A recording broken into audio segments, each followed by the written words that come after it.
Thank you. And thank you, Ms. Hall, for being with us today. As you can imagine, we're all very pleased and excited about finally coming close to a national childcare program in this country.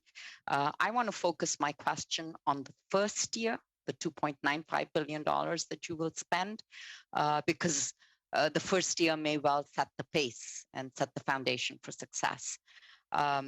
So at the end of the first year, when you will have hopefully spent the $2.95 billion, what will success look like for you? Thank you for the question. That's a very interesting question.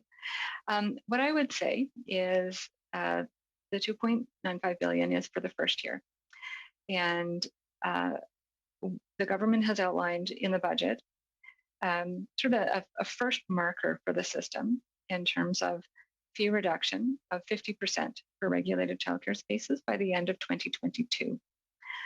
And so I would say the first year's funding cannot necessarily be taken in isolation, but can be seen as a first step or part of achieving that first milestone and setting the system up for success in the long run. And so elements such as support for the workforce, strong attention to inclusion, successful implementation of the Enabling Accessibility Fund investments to help ensure accessibility, physical accessibility of childcare centers will also be important in terms of setting that foundation. And if you are unable to spend $2.95 billion, are you able to carry it forward, or does it get lost in the gray fog of consolidated revenue? So there's two different potential scenarios there. So if we do not reach agreement with the province or territory, then the statutory appropriation for this year would expire.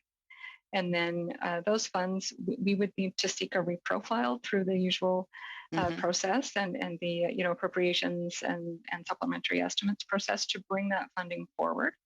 And that, of course, would be under the purview of Minister of Finance. Okay. Have you? So there is a second scenario where we do reach agreement, and if a province or territory is not able to expend the full amount of funding in this fiscal year. And the bilateral agreements do include carry forward clauses that do allow a certain proportion of the funding to be carried forward into the next fiscal year with agreement of ESDC, sort of very carefully circumscribed in order to just provide that extra flexibility. Thank you. That's good to know. So it depends province to province. Yes, it will depend just on the circumstances. Yeah.